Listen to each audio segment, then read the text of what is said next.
Bismillahirrahmanirrahim. Today we studying distribution law or partition law.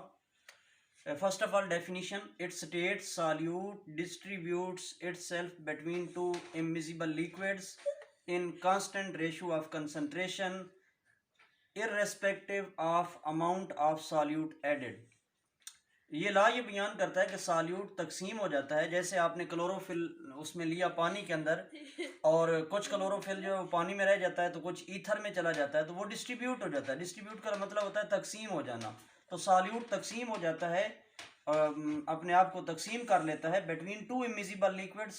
Immiscible liquid जो एक दूसरे में हल ना हो, जैसे ऑयल और वाटर है या ईथर और वाटर है, तो ये एक दूसरे में हल नहीं होते, ये इमिजिबल लिक्विड्स हैं। तो solute distributes itself between two immiscible liquids in constant ratio of concentration, कि उनकी जो कंसंट्रेशन की रेशियो है दोनों सॉल्यूट्स के दरमियान वो कांस्टेंट रहती है। मसलन ईथर है आपके पास, 10 ग्राम आपके पास क्लोरोफिल है, तो 5 ग्राम चला जाएगा और 5 बाकी रह जाएगा, तो आंसर 1 आ जाएगा। अगर 5 ग्राम है तो 2.5 चला जाएगा, तो 2.5 1 रह जाएगा, तो आंसर अब भी इसका 1 आ जाएगा। मीन के जितना एक दफ़ा डिस्ट्रीब्यूट हुआ है, जितनी भी मिकदार होगी, अगर 50-50% डिस्ट्रीब्यूट हुआ है तो दूसरी दफ़ा भी 50-50% ही डिस्ट्रीब्यूट करेगा। तो distributes itself between two immiscible liquids in constant ratio of concentration, irrespective का मतलब होता है जो इन्हिसार ना करे, irrespective of amount of solute added. इसकी एक मिसाल देते हैं, distribution of iodine between water H2O and CCl4 carbon tetrachloride. सबसे पहले तो जिस तरह आपने क्लोरोफिल का एक्वस सोल्यूशन बनाया था, हमें आयोडीन का एक्वस सोल्यूशन बनाना है। आयोडीन है नॉन पोलर, ये पानी में हल नहीं होता। इसको हल करने के लिए थोड़ी सी मिकदार के अंदर इसमें पोटाशियम आयोडाइड डालना पड़ता है। ये आयोडीन है मॉलिक्यूलर I2। जब इसमें पोटाशियम आयोडाइड सॉलिड मिक्स करते हैं और इसे पानी में हल करते हैं तो ये पोटाशियम आयोनाइज हो जाता है, पोटाशियम आयोडाइड, पोटाशियम आयन अलग हो जाते हैं, ये पानी में हल हो जाते हैं। AQ का मतलब है डिजॉल्व्ड इन वाटर, S का मतलब है सॉलिड, और ये S लिखा हुआ है, इसका मतलब भी सॉलिड है। अब I2 के साथ ये I नेगेटिव आयन जो यहाँ से निकलते हैं, पोटाशियम आयोडाइड जब टूटता है तो इससे I नेगेटिव आयन निकलते हैं। ये I नेगेटिव आयन I2 के साथ अटैच हो जाते हैं, कोऑर्डिनेट कोवेलेंट बॉन्ड बना लेते हैं, और ये I3 नेगेटिव आयन बना देते हैं। I2 नेगेटिव की वजह से इस पे I3 आ जाएगा, तो I3 नेगेटिव भी आयोडीन है, लेकिन ये आयनिक फॉर्म में है, और I2 भी आयोडीन है, ये मॉलिक्यूलर फॉर्म में है। इसका कलर होता है पर्पल I2 का।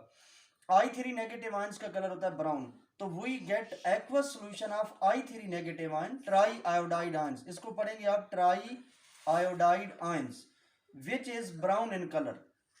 अब बाकी वही प्रोसीजर है जो आप पहले पढ़ चुके हैं। Take aqueous solution of I3 negative ions in separating funnel, फिर ऐड CCl4 इन, आपने सेपरेटिंग फनल में ले लेना है, फिर इसमें आपने CCl4 ऐड कर देना है। CCl4 की डेंसिटी ज़्यादा होती है, ये नीचे आ जाएगा, पानी ऊपर रिप्लेस हो जाएगा। Add CCl4 in it, stopper it, इसके ऊपर आप ढकना लगा दें, स्टॉपर कर दें, स्टॉपर इट, शेक, इसको शेक करें आप, shake it. Iodine transfers from, जब आप शेक करेंगे तो आयोडीन ट्रांसफर हो जाएगा, फ्राम मुंतकिल हो जाएगा, from water layer to the CCl4, ये पानी से निकलकर CCl4 के अंदर मुंतकिल हो जाएगा जो आयोडीन है आपका। Transfers from water layer to CCl4 layer in form of I2। पहले वो I3 की शक्ल में था, जब वाटर में था तो I3 की शक्ल में था, लेकिन जब वो आयोड नीचे जाएगा CCl4 में तो वो नॉन पोलर पोलर वो I2 की शक्ल में, मॉलिक्यूलर शक्ल में आ जाएगा। जो I नेगेटिव आयन बनेंगे वो पानी के अंदर ही रहेंगे, वो CCl4 उसको डिजॉल्व नहीं करेगा। Iodine transfers from water layer to CCl4 layer in form of I2। Purple colour, क्योंकि I2 का कलर पर्पल होता है, तो पर्पल कलर, इसका कलर पर्पल हो जाएगा, इसका ब्राउन कलर फेड होना शुरू हो जाएगा, ये जो I3 नेगेटिव आयन जब इधर से ट्रांसफर होंगे। तो purple colour appears in CCl4 layer until equilibrium is reach, यहाँ तक कि जितना जाएगा उतना वापस आ जाएगा। इस स्टेज को हम बोलेंगे equilibrium.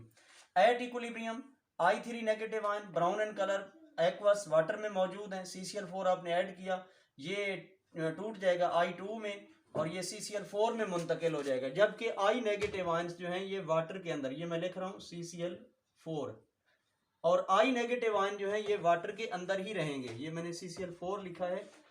I negative ions remain in water layer, ये CCl4 में चले गए, और प्लस जो I नेगेटिव आयन टूटे वो CCl4 में नहीं, वो वाटर के अंदर ही रहेंगे, ये AQ मैंने लिख दिया। ब्राउन इन कलर, ये पर्पल आ गया। इसमें अगर आप प्रोडक्ट कंसंट्रेशन, ये बड़ी ब्रैकेट, ये स्क्वायर ब्रैकेट कंसंट्रेशन को शो करती है, मोलर कंसंट्रेशन को।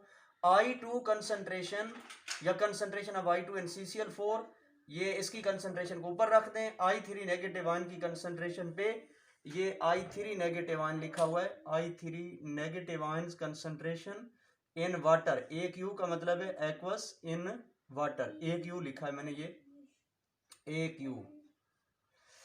K is constant, it is called distribution coefficient, इसको डिस्ट्रीब्यूशन कोएफिशिएंट कहते हैं। रिजल्ट क्या निकला इसका, आयोडीन डिस्ट्रीब्यूट हो गया, कुछ इसमें वाटर में रह गया, कुछ इसमें चला जाएगा। Iodine distributes itself between CCl4 and water, CCl4 carbon tetrachloride और पानी के दरमियान में वो तकसीम हो जाता है इन कांस्टेंट रेशियो। ये जो कंसंट्रेशन की रेशियो है ये कांस्टेंट K के बराबर आंसर है। एक दफा अगर 1000 ग्राम भी होगा तो 500 ग्राम चला जाएगा, 500 बाकी रह जाएगा, उसकी जो रेशियो है वो सेम रहेगी। In constant ratio of concentration, concentration मिकदार को कहते हैं of amount of iodine added. बेशक जितनी भी अमाउंट होगी आयोडीन की, उसकी ये रेशियो जो है ये कांस्टेंट रहेगी। तो थैंक यू, अल्लाह हाफिज।